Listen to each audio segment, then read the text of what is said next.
voyez l'avenir de l'enseignement supérieur? Bien, je pense que pour le moment, l'enseignement supérieur est engagé sur une voie étonnante. Il faut continuer.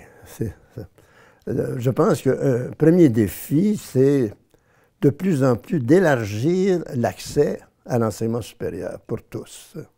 Parce que ce n'est pas fait complètement. Hein. Il y a des milieux qui ont moins accès au cégep et surtout à l'université. Et donc, il y a encore une démocratisation qui devrait être en cours, qui doit être en cours. Et puis, je dirais, deuxièmement, que ce serait important de reconnaître les cégeps et de reconnaître l'Université du Québec. Les cégeps et l'Université du Québec, ce sont deux trésors de notre société québécoise. Et je trouve qu'on n'y fait pas assez attention. On ne les finance pas comme on devrait les financer, à mon avis. Et surtout, on ne leur accorde pas la valeur culturelle, politique et économique qu'elles ont, ces institutions. Moi, ça m'a toujours ébloui, quand je suis allé en région, de voir l'incarnation du cégep dans le milieu, que ce soit en Gaspésie, que ce soit en Abitibi. C'est extraordinaire, cette incarnation.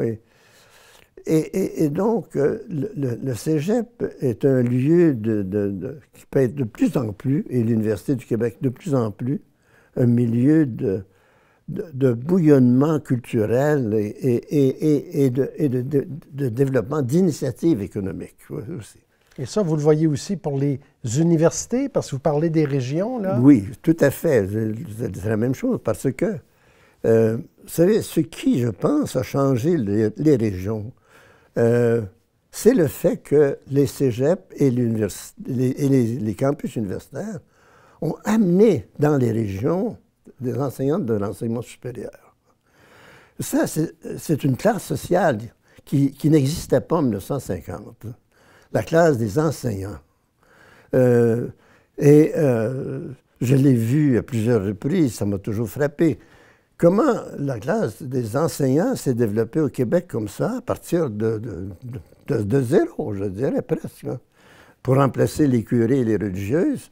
Là, on a une classe d'enseignants qui s'est développée et qui est un moteur de développement culturel et économique dans les régions. Que ce soit une région comme même l'Assomption, si vous voulez, j'ai assisté à la transformation de l'Assomption à cet égard, hein, avec l'arrivée de tous ces personnels enseignants. Et c'est la même chose quand on va en Abitibi ou en Gaspésie. Et ça, c'est un phénomène sociologique très important qui fait qu'on doit valoriser ces enseignants. Ouais.